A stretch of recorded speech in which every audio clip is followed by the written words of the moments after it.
So hello guys, this is Bebas Ngobrol. Ini adalah sebuah podcast pertama Bebas Investasi, yang dimana di sini kita akan discuss banyak perihal financial planning dan juga saran-saran investasi yang terutama fokusnya di saham.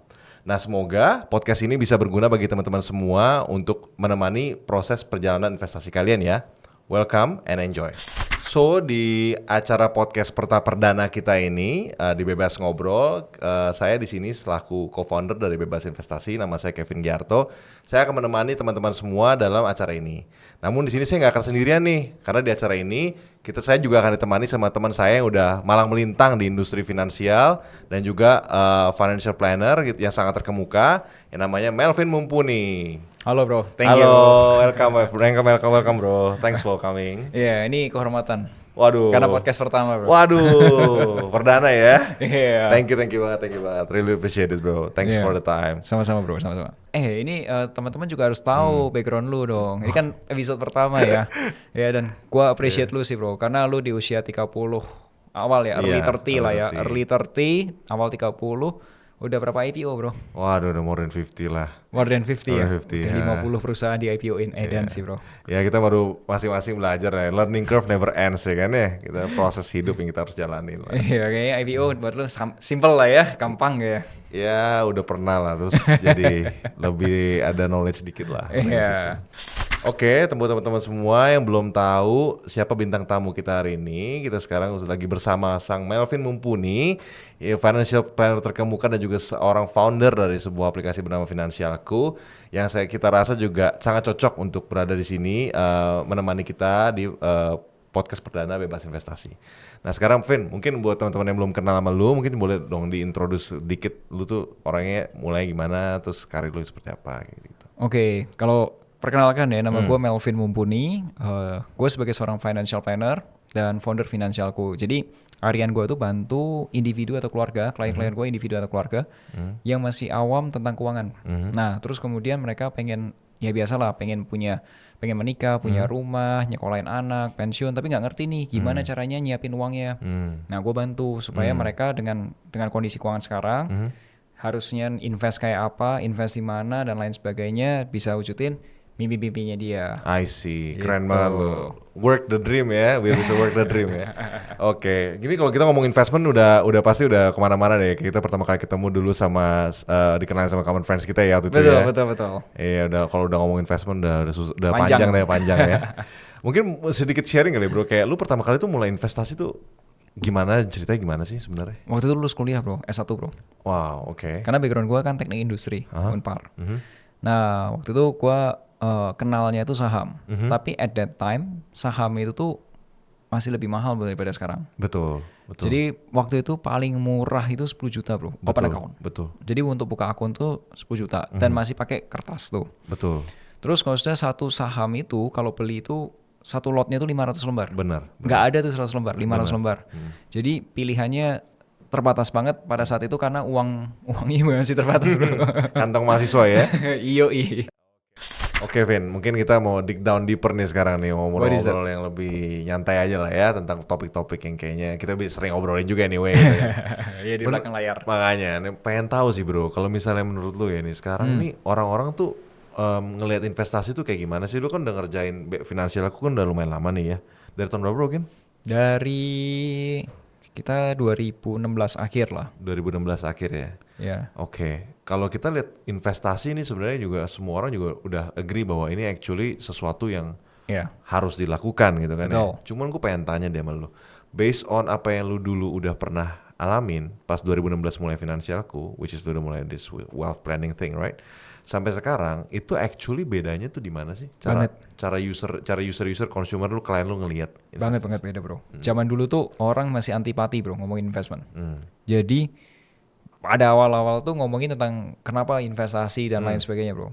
Tapi sekarang itu orang sudah mulai terbuka, udah open gitu ya dengan investment, dan justru malah adik-adik kelasnya kita nih yang generasi Z, yang kelahiran tahun 97, 98 seterusnya nih bro. Wah itu sekarang lebih masuknya ke kripto, lebih bablas gitu. Nah kalau tahu dulu boleh dibilang very konservatif, malah nggak ngerti itu. Terus kalau sudah sekarang mulainya lebih agresifnya gila-gilaan gitu. Sekarang udah berbeda banget sih bro. I see. Menurut lu along the years itu kalau misalnya mereka udah intens masuk ke kripto misalnya kayak gitu-gitu ataupun yang aset yang lebih risky, return expectation-nya user lu nih mereka pengen cuannya lebih gede dong. Oh, kalau gue pribadi sih nggak justru malah narik yang tadinya risk-nya terlalu gede itu gue tarik ke tengah dulu bro, karena moderat gitu bro. Karena menurut gue ya terlalu berisiko buat mereka gitu. Karena gini, mereka memang ada adik kelas kita yang Gen Z itu ya, memang pengen return lebih gede. Tapi kalau yang generasi kita bro, yang generasi Y, kelahiran sekitar 80 ke 96-an itu lebih rasional mungkin ya. Nggak sekenceng itu lah, nggak expected returnnya nggak segede itu gitu loh. Nah, gini masalahnya, kalau investment itu kalau di usia kita kan investasi dengan uang lebih gede bro biasanya. Bisa sampai, let's say kalau beli saham itu bisa satu emiten tuh ratusan juta tuh possible gitu bro. Bisa satu mobil gitu dalam satu emiten gitu. Kita biasanya mikir investnya tuh nggak yang terlalu berisiko gitu bro. Maksudnya gue beli saham yes, gue beli perusahaan yes, tapi gue tahu nih, oh siapa sih yang punya, oh siapa sih manajemennya, oh ini nanti bisa jadi berapa persen sih, atau bisa sifatnya itu bisa berapa kali lipat nih tumbuhnya gitu. Nah kita nggak ngawur gitu. Nah kalau misal yang untuk invest yang lucu-lucuan gitu ya, mungkin di kripto mungkin ada, tapi ya kecil aja gitu bro. Tapi just untuk lucu-lucuan gitu, kalau suruh naruh uang yang gede-gede ratusan atau miliaran gitu, ya nggak di situ gitu. I see. Nggak tahu kalau lu juga gitu nggak sih bro? Gue juga ngelakuin hal yang sama persis gitu. Apa mungkin kan karena kita mungkin Seumuran mungkin ya? Seumuran gitu kan. Jadi kayak nggak terlalu beda gitu cara kita ngeliatnya. Jadi gue ngeliat juga mungkin anak-anak zaman sekarang tuh beda generasi, beda cara investasi juga nggak sih? I think so. Bisa dibilang kayak gitu ya? I think so. Ya itu lumayan menarik fenomena yang tadi diperhatiin ya. Nah puji Tuhannya klien-klien gue tuh seusia kita bro, millennials. Millennials tuh kelahiran 80 sampai 96. Yang mana sekarang ini millennials tuh sudah pada, biasanya nih ya teman-teman kita itu sudah menikah, udah punya anak pertama atau mungkin punya anak kedua. Jadi caranya mikir, satu dari income pasti lebih gede, karena biasanya udah di kerjaan udah lebih mature. Kemudian kedua juga udah punya plan yang lebih jelas, pengennya stability gitu, pengen ada waktu untuk keluarga, pengen nyekolahin anak, kalau udah pengen beli rumah yang lebih gede dan lain sebagainya lah gitu. Jadi tuh lebih planningnya tuh lebih jelas gitu, mau ini itu lebih jelas gitu. Nah strategi investasinya pun juga kalau ketika pilih saham, pilih investasi yang lain tuh lebih benar gitu, nggak ngaslok yang aneh-aneh gitu lah. I see. Mereka ada goals itu udah tahu persis, oh gue mau kesini nih. Ya. I see. Dan usia kita itu udah paham nih bro, kayak misal kayak, oh gua tuh butuh keuntungan atau butuh return tuh sekian persen. Nah ini tuh risikonya sekian persen. Benar. Itu tuh timbangannya ada gitu loh. Benar. Paling nggak udah ngerti semua yang namanya return pasti di pairing sama resiko ya. Betul. Kalau yang baru-baru nih kayak anak muda, adik-adik kita nih tuh masih kadang-kadang returnnya pengen tapi resikonya nggak pengen gitu ya, kira-kira gitu ya. Asumsinya tumbuh terus. Asumsinya tumbuh terus ya. Kalau kita orang kan mungkin udah pernah binder ya, jadi pernah tahu nih kalau misal investasi itu nggak bisa tumbuh terus gitu. Betul, harus ada faktor hati-hatinya juga ada. Ya dalam prosesnya. Ya. Nggak segampang klik. Oke. Interesting. Itu menarik banget soalnya lu kan udah lama berkecimpung di bidang ini kan, dan client profile juga bergulir. Lu pasti dari yang tadinya masih muda sekarang udah mulai beranjak lebih dewasa. Betul. Fase hidup berubah. Betul. Ya kan, fase hidup berubah, betul. Ya, dimana keperluan dia juga berubah gitu, sesuai sama goals dia. Menarik banget. Nah kalau misalnya kayak lu nih bro, maksudnya kayak investasi kan, lu tadi cerita tentang investasi pertama lu tuh lu saham kan, dan juga starting capitalnya, starting modalnya kan lumayan gede tuh ya. Yang 10 juta dan juga 500 lembar per lot ya dulu ya. Nah kalau boleh tahu saham pertama yang lu beli apa bro? BNI bro. BNI. Ya. Nah itu kenapa tuh bro? Dulu? Ngikut bro. Ngikut ya. Ngikut ya. Iya gue lulusan teknik industri bro. Iya. Gue nggak ngerti laporan keuangan, pokoknya ngerti saham adalah cara cepat kaya bro. Terus follow BBM Group. BBM tau gak dulu masih zaman BBM kan ya dulu ya? Apa namanya BBM Group ya? Iya, BlackBerry Messenger right? BBM Group, kalau ada saran BBNI ya udah belilah BBNI. I see. Jadi lu juga dulu ngikut orang ya sebenarnya? Ngikut bro. Temen lu? Orang yang ditokohkan bro. Orang yang ditokohkan? At that time, I see. Ya emang banyak kan gak sih mulainya pertama kali dari situ juga ya? Semua gitu. Iya kan ya. I Ya, see. tergantung siapa yang diikutin bro. I see. Terus tuh kalau misalnya dulu ya pertama kali mulai ngulik tentang saham itu sendiri pribadi itu kapan bro? Setelah jadi finplan ya bro ya. Setelah jadi finplan karena gue belajar lebih banyak bro. Belajar lebih banyak. Iya. Which is kapan tuh berarti? Jadi 2015 2016 tuh baru mulai ngulik yang beneran bro. Baru mulai ngulik beneran. And Ya. back at that time lo mulai dari sisi technical dulu kah, fundamental dulu kah, atau Fundamental. Ceritanya gara-gara simple bro. Waktu itu gue kan habis lulus S1 kerja, habis kerja tuh koda ya ada uang koda ya juga dibantu orang tua ya. Koda gue ambil master di finance di ITB. Nah pada saat itu tuh ada mata kuliah yang berhubungan dengan corporate finance bro. Corporate finance itu mungkin buat teman-teman yang nggak biasa itu tuh ini keuangan tapi untuk perusahaan. Biasanya itu ngomongin tentang keuangan perusahaan, laporan keuangan, koda ya kalau misal ada perusahaan mau beli perusahaan, akuisisi atau digabungin, merger dan lain sebagainya itu corporate finance ya. Nah pada saat itu sebagai orang yang engineering kan background gue engineering, gue tertarik loh. Gara-gara gue penasaran sama nih Bill Gates. Bill Gates tuh orang yang gue fans lah sama dia gitu. Nah gue pengen tahu dia tuh orang kayanya dari mana gitu. Microsoft tuh duitnya dari mana gitu. Dulunya gue ngertinya Bill Gates kaya dari Microsoft. Nah jadi makanya gue lihat tuh waktu disuruh baca laporan keuangan, laporan keuangan pertama yang gue cek nih Microsoft. Lu pengen tahu dia dapat duit dari mana ya gitu ya? Berapa besar dan dari mana gitu. Iya. Nah gue udah lihat, oh ternyata gini. Gue penasaran. Kalau orang-orang pada saat itu sudah mulai pakai Apple iPhone. Makanya gue penasaran saingannya Bill Gates gitu. Gue buka Apple, laporan keuangan Apple. Gue lihat lagi. Gue lihat lagi tuh satu lagi laporan keuangan Google. Karena zaman dulu gue nggak ngerti bisnis kan. Nah terus gue tuh mikir Google ini uangnya dari mana? Gue lihat laporan keuangannya. Gue baru belajar. Oh ternyata kayak gini. Terus makin lama makin suka bro. Oh makin suka dengan bisnis, laporan keuangan dan sekarang kalau lihat saham itu lihat bisnisnya bro, bukan lihat harga gitu. Makanya gue lebih fundamentals gitu. Gue agree banget. Kalau gue juga kebetulan sama persis nih aliran sama lo nih. Gue mulai pertama kali dulu dari invest di ICBP bro. ICBP ya? ICBP. Karena gue dulu Indofood waktu itu. Back then tuh masih Indofood. Waktu itu soalnya ICBP belum IPO. Itu sebelum 2010 I think waktu itu kan. Nah jadi gue tuh gara-gara cuma simple, gue tuh suka makan Indomie bro. Gue suka makan Indomie dan actually ya gue pikir wah daripada gue rugi keluar duit terus gue makan Indomie mendingan gue beli juga lah biar kantong kanan kantong kiri ya. Duit gue hilang-hilang banget, simple banget pikiran waktu itu. Cuman ya orang bisa motivasi mulai dari mana-mana ya. Betul. Gitu ya. Tapi lu oke banget sih bro mulai investasi dari muda banget berarti ya I think ya Vin. Ya lebih muda lah. Waktu itu muda, tapi kalau sekarang ya jauh lebih muda lagi yang mulai bro. Bener. Sekarang adik-adik kelas kita yang usia 18 tahun aja udah bisa buka account bro. Bener.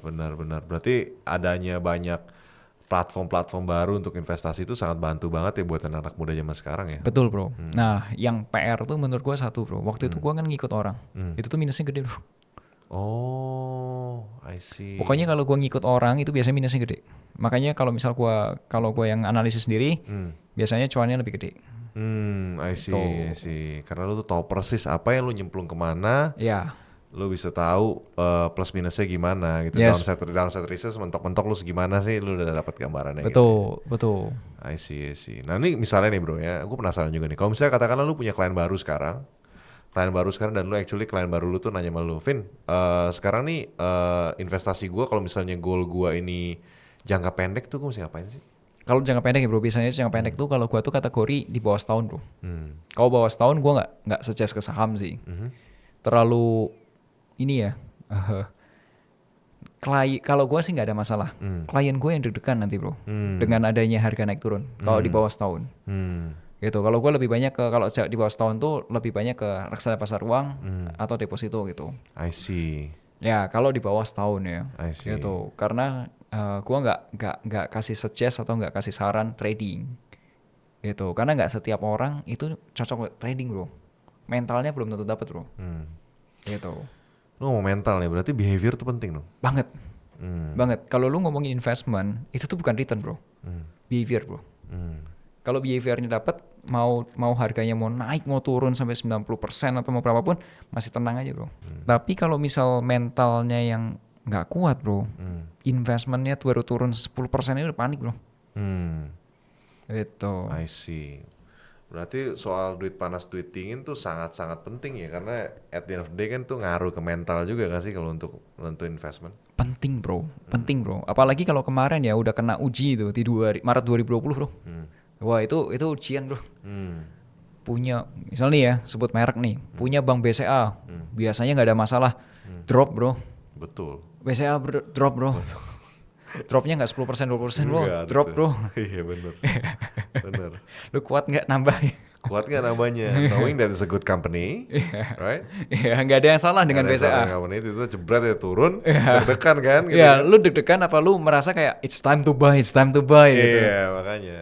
Ya berarti lu pernah dengar nggak yang kayak si Warren Buffett bilang yang kalau misalnya when apa namanya Semua orang panik semua beli. orang panik lu beli, pas semua orang panik beli lu jual gitu. Iya, ya. iya. Lu agree berarti dengan itu? Totally agree bro. Totally agree. Ya. Totally agree bro. Sama. Dan di saat itu gue salah yang kedua bro.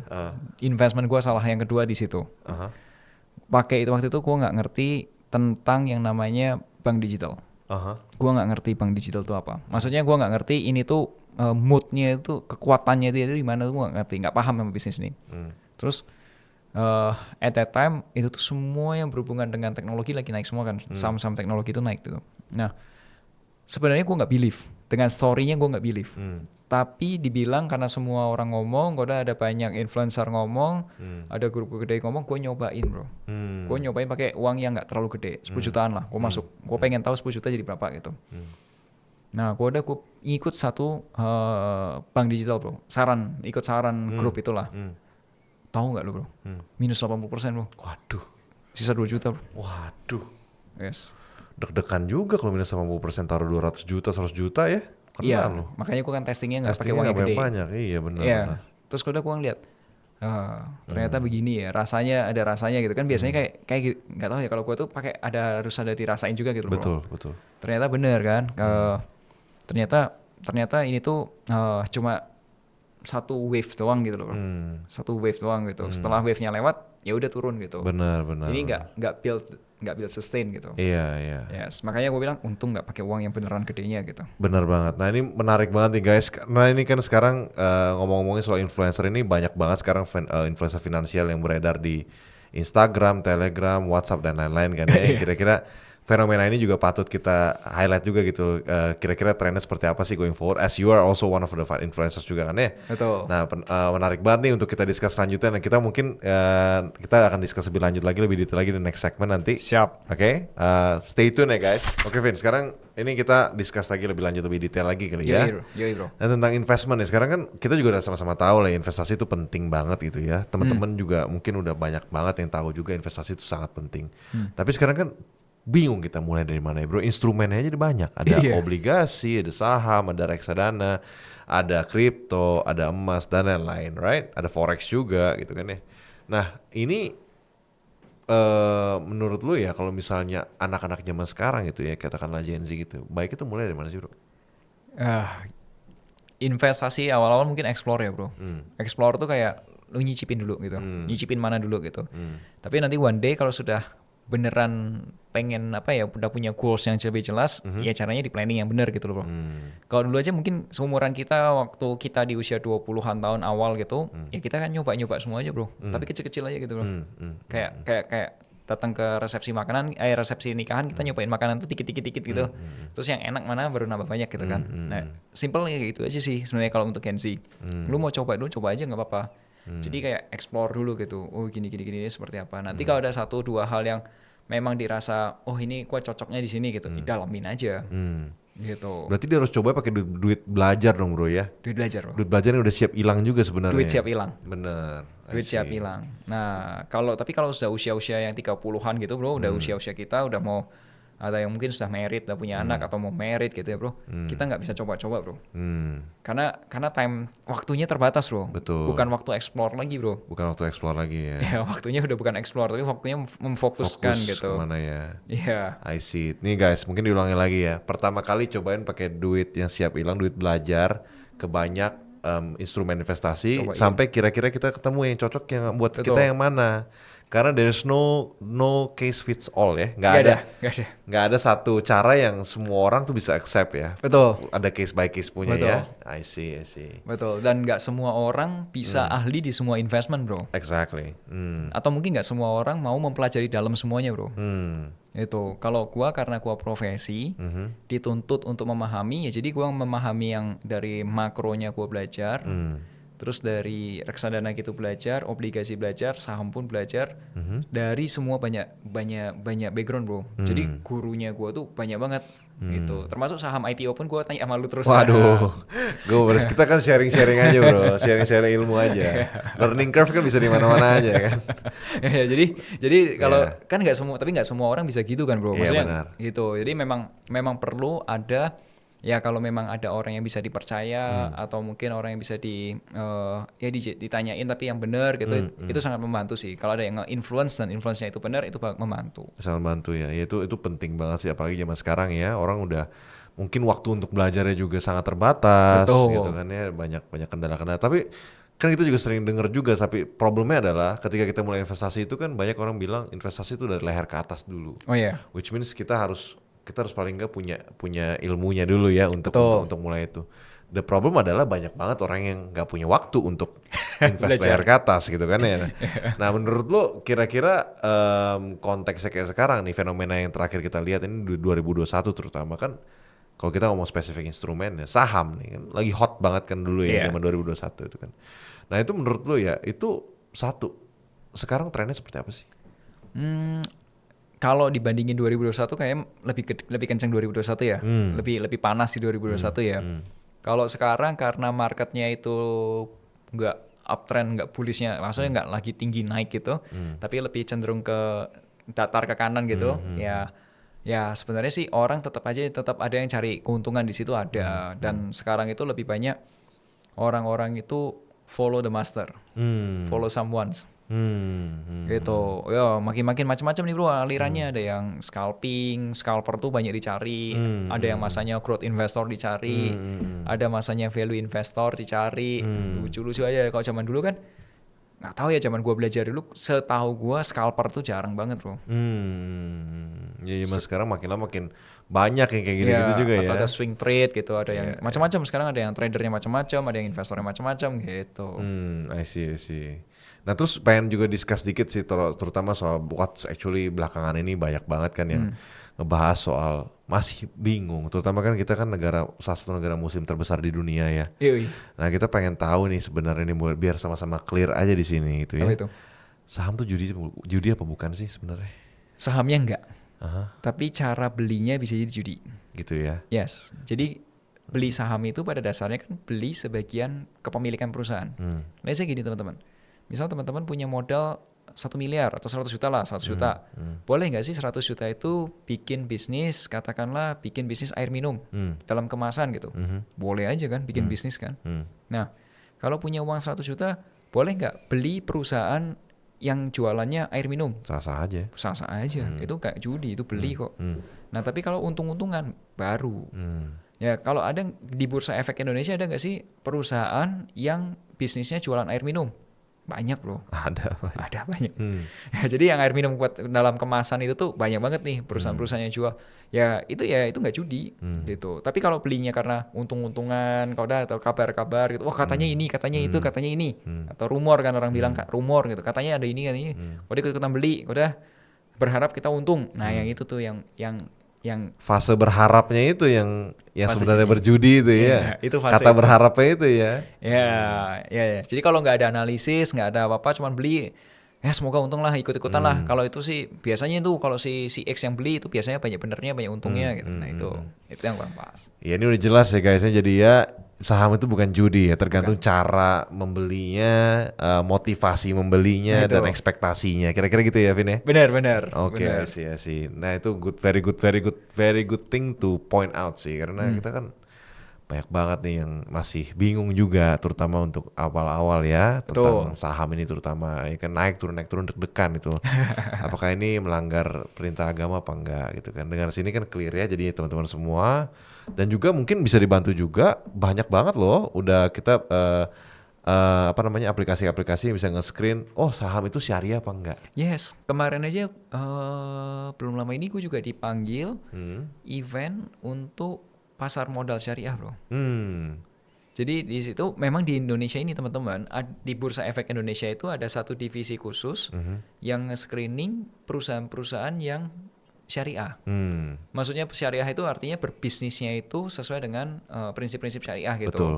Ya, dan itu tuh juga sudah ada aturan-aturannya gitu itu yang ini nggak boleh ada mengandung unsur apa riba Betul. atau ada judinya gitu tuh udah jelas tuh. Atau balance sheet-nya nggak neraca keuangannya nggak over leverage Ya, kayak gitu. utangnya kejaga gitu lah ya. Kejaga. Utangnya jangan kegedean gitu. Iya, kayak gitu. Nah, itu. Ada loh, ada dan perusahaannya nggak cuma 1-2 loh. Bener. Banyak udahan. Ya makanya ya menurut gue sih ya yang lebih ngerti tentang syariah itu kan pastinya kan ada dewan syariah. Betul, Dewan ada syariah dewannya. kan. Mereka kan jauh lebih jago daripada gua tuh. Mereka sudah mengkaji ya udah follow mereka aja gitu menurut gua sih. Bener.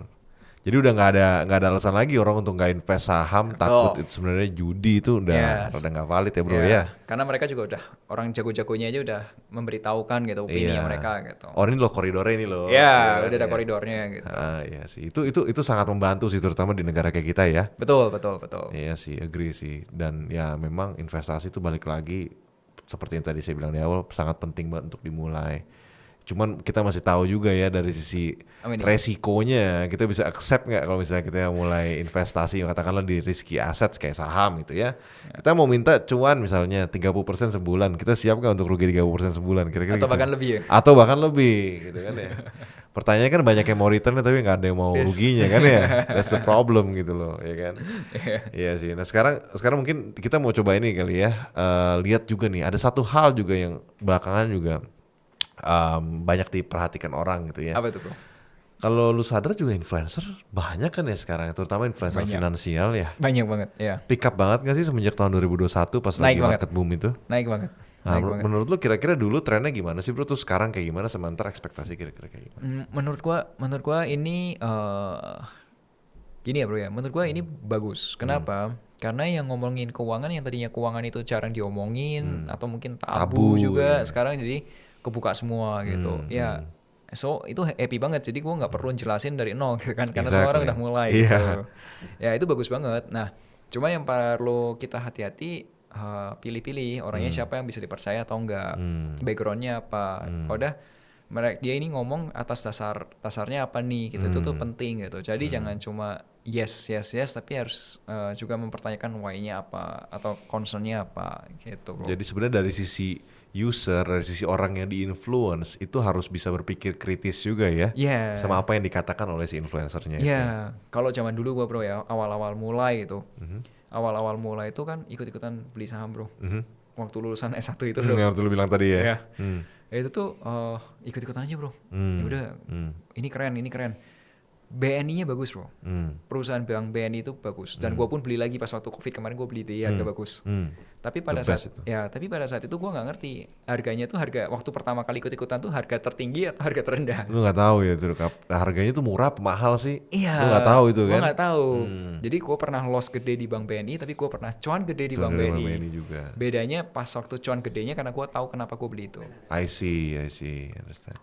Itu. Iya, which is good sih. Ya, emang bener sih, itu influencer tuh penting banget sih menurut gue. Dan itu asimilasi ilmu itu accelerate banget semenjak we see lots of influencers coming in juga ya. Dan teknologi membantu bro. Banget ya. Ya, dulu siapa sih yang ngomongin di YouTube atau mungkin di platform-platform apa ya zaman dulu lah, Facebook atau Twitter ngomongin tentang keuangan, tentang saham gitu. Jarang bro. Jarang bro. Sekarang semua orang di platform manapun termasuk TikTok pun juga ada yang ngomongin saham bro. Keren. Maksudnya keren, kreatif dan bagus banget gitu. Cara ngemasnya juga lucu. Kalau kita lihat sekarang beda nggak sih cara ngemasnya? Lebih lucu-lucu, lebih acceptable gitu ya, lebih gampang dimengerti gitu. Bahasanya nggak tinggi. Ya. Ya itu sih, itu menurut gue juga actually something yang very interesting to look at ya. Trennya kira-kira ke depannya kayak gimana sih nanti? Menurut lu gimana? Trennya, menurut gue trennya akan lebih finance tuh akan embodied itu apa ya? Nempel sama lifestyle. Jadi keuangan itu bukan sesuatu yang tinggi lagi, tapi dia itu akan jadi kayak lifestyle. every day. Semua harian ya nanti itu akan terbiasa aja gitu.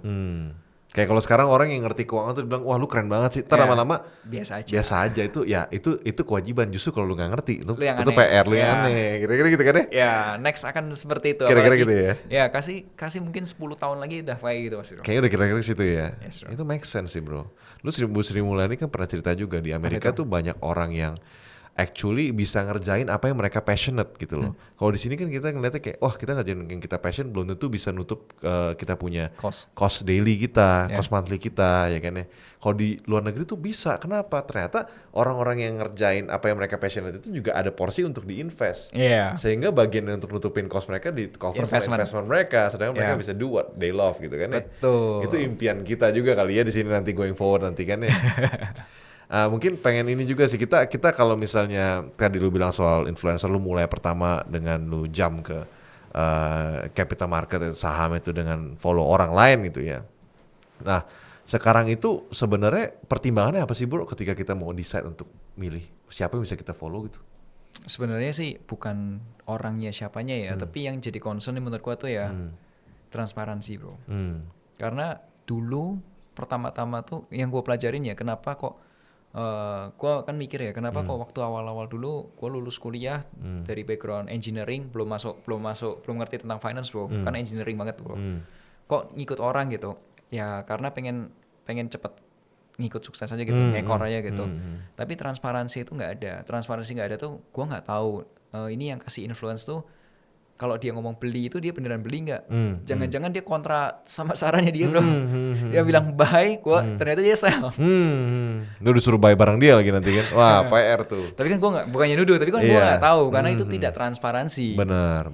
Gitu. Terus kemudian ini apa namanya? Dari rekomendasi hariannya dia, misal ada 30 gitu.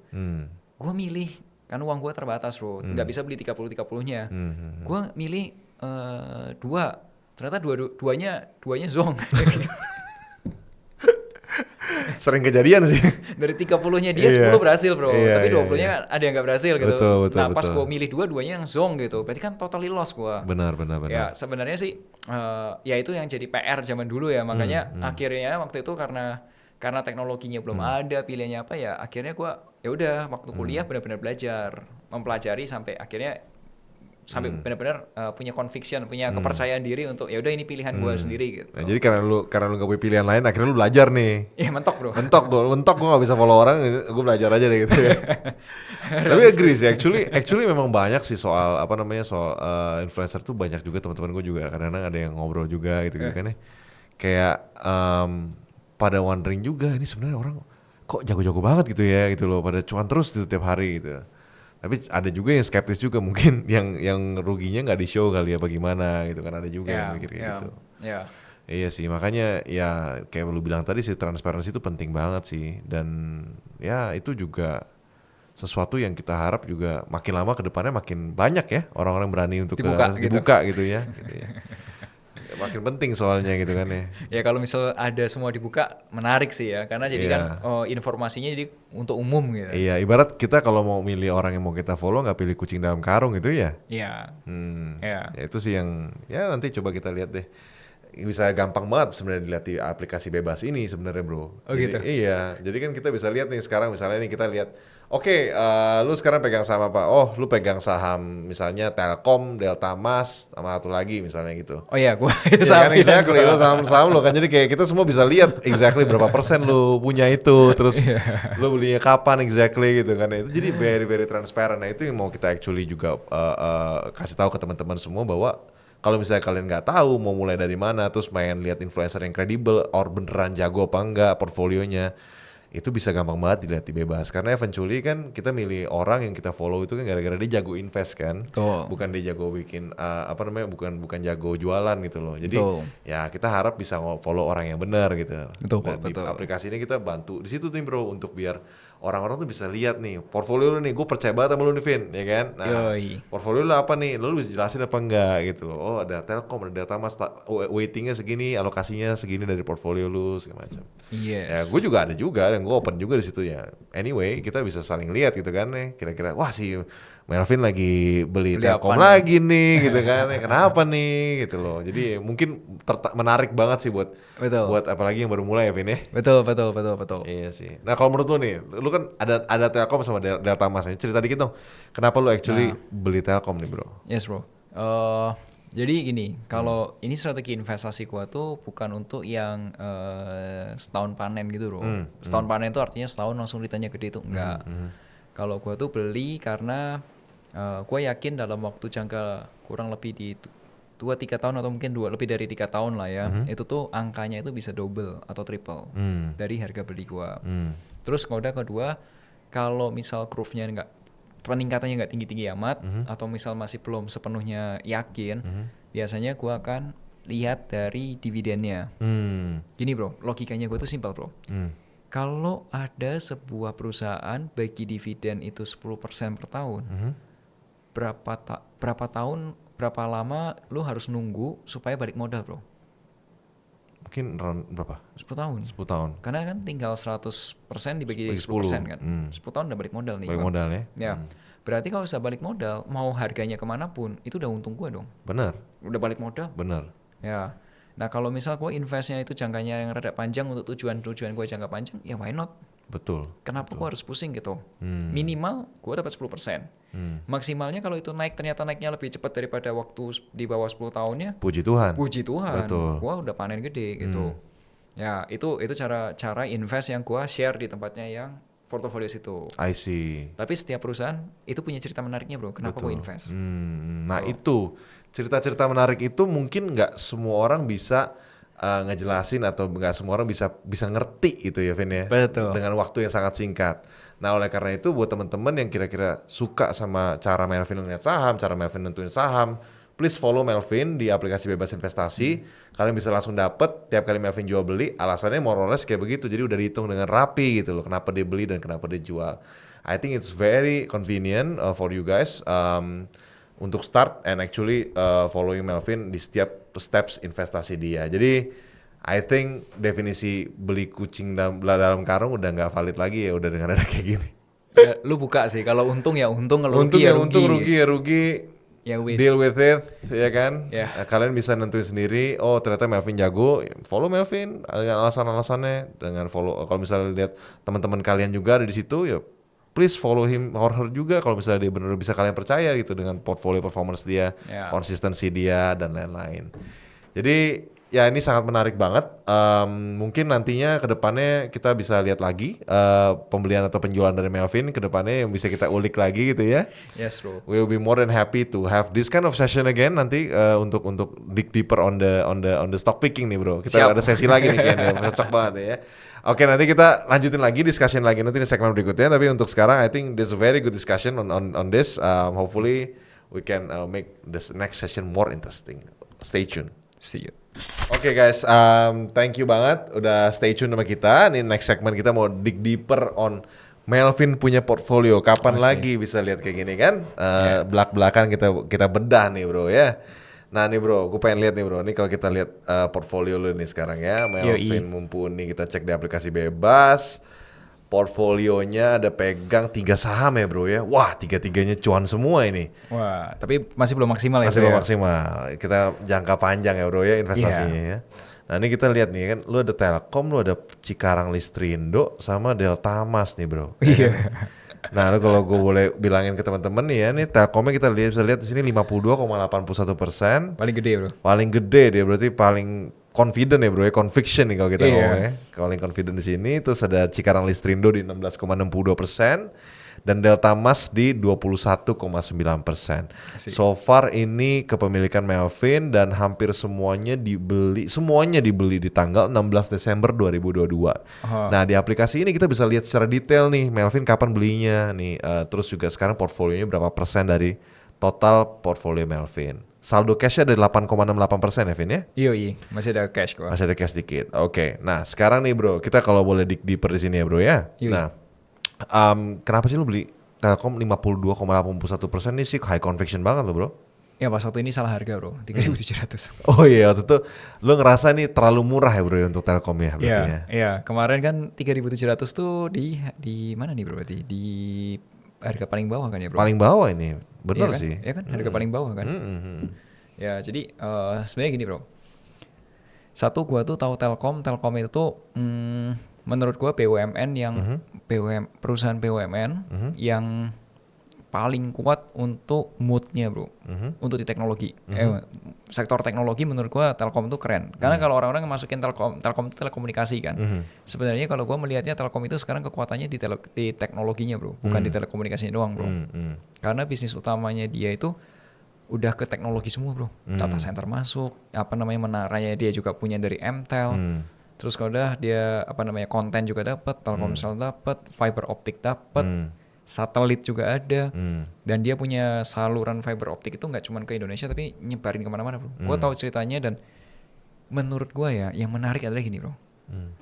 Telkom itu tuh perusahaan yang sudah invest capeknya itu gede banget bro, beberapa tahun lalu, tapi dia belum untung, belum dapat keuntungan dari investmentnya. Nah kalau teknologi, karena gue ada di industri teknologi, maksudnya sebagai perusahaan juga waktu itu di teknologi, jadi gue tuh tahu kalau orang yang invest di teknologi itu butuh waktu mungkin sampai 5 tahun untuk bisa panen bro. Betul. Ini waktunya mereka panen. Nah kalau misal investmentnya mereka sudah mulai panen, ini angka kita ngomongnya earning per share ya, pendapatannya si Telkom itu akan meningkatnya bukan linear bro. Growth-nya itu akan lebih eksponensial. Nah makanya harga 3.700 waktu beli itu menurut gue salah. Targetnya harusnya dalam waktu dekat dia bisa naik ke 5.000-an ke 6.000-an. Nah makanya gue bilang ini waktunya beli gitu. Iya itu bisa kita lihat semua teman-teman ya, ini high conviction banget Melvin di Telkom, dan kita bisa lihat juga di sini. Ini kebetulan gue buka pakai account gue ya. Ini ada berapa orang nih yang invest di Telkom? Bisa lihat ya? Ada 5 orang lagi yang invest di Telkom, including Melvin. Jadi 4 orang yang invest di Telkom. Jadi di sini kita bisa lihat juga nih investor siapa aja yang kita kenal di following kita yang actually juga beli saham Telkom. Jadi ketika kita lagi cuan, kita bisa cuan rame-rame. Ketika lagi boncos, jangan ada yang minta traktir. Kira-kira gitu kan ya? Boncos rame-rame gitu. Boncos rame-rame gitu. Nah, jadi kita bisa lihat nih di sini saling berbagi suka dan duka. Kira-kira gitu. Gue baru tahu tuh bro, ada yang following itu bro. Bisa bro, bisa lihat kayak gitu. Nah di sini juga keren kan? Nah, gitu. Nah di situ kita bisa lihat di sini. Nah kalau misalnya kita lihat juga, bisa kita lihat juga nih fair value-nya Telkom dan lain-lain, PE-nya Telkom, terus ada data-data tentang laba, pendapatan dan lain-lain. Itu bisa kita lihat dengan sangat mudah di aplikasi Bebas Investasi. Mungkin bisa teman-teman juga jadikan bahan pertimbangan itu ya, kira-kira ketika kalian mau decide, aku mau ikutin Ko Melvin gitu ya, tapi pengen juga baca-baca dikit gitu ya. Nah di sini bisa lihat semua di sini gitu. Dan yang gue suka tahu nggak bro, dari tempat lu ini apa? Kemarin tuh gue baru tahu ternyata tuh kita bisa menentukan kita tuh stylenya apa, value investing atau yang growth atau yang macam-macam gitu bro. Gue tuh baru tahu, baru gue ngisi. Nah ini kalau teman-teman mau follow orang ya, ada caranya gini bro. Jadi kan misal nih aslinya punya uang 100 juta, ya kan? Nah kan investasi itu kan ada yang panen sekarang, ada yang panen akan datang. Iya. Iya kan? Iya. Kelemahannya value investing itu panennya lama. Kelamaan. Tapi gede. Gede, biasanya. Betul. Tapi kan ada mungkin ada orang yang butuhnya pendeknya juga dapat Ada. panen gitu ya. Iya.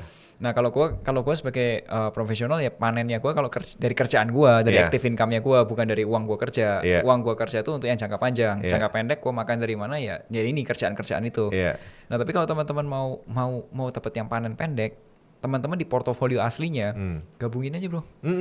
Misal punya uang 100 juta, anggap aja 3 saham gitu, ya kan?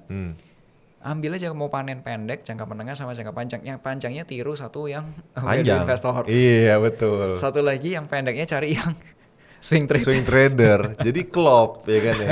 Kita bisa bikin portfolio kita sendiri yang dimana kita ikutin orang-orang yang memang benar-benar jago di time horizonnya masing-masing. Betul. Nah, itu cocok tuh, ya kan? Betul. Nah terus kalau kelihatan bro, kalau ada satu orang yang pegang sahamnya tuh banyak banget di sini, berarti dia beli nggak config. Betul. Nggak conviction. Bener. Karena kan lu cap kan 100 juta bro. Bener. 100 juta itu kalau misal dia punya 10 saham berarti kan 10 juta doang. Iya. Itu nggak kayak convictionnya nggak dapat gitu. Convictionnya nggak dapat ya. Iya. Iya itu menarik nih, kita bisa belajar lagi tentang gaya investasi orang untuk nentuin alokasi per saham. Itu kan sesuatu yang nggak pernah dibahas sebelumnya. menentukan seberapa yakin orang ini terhadap saham ini, seperti Melvin yakin terhadap Telkomnya gitu ya.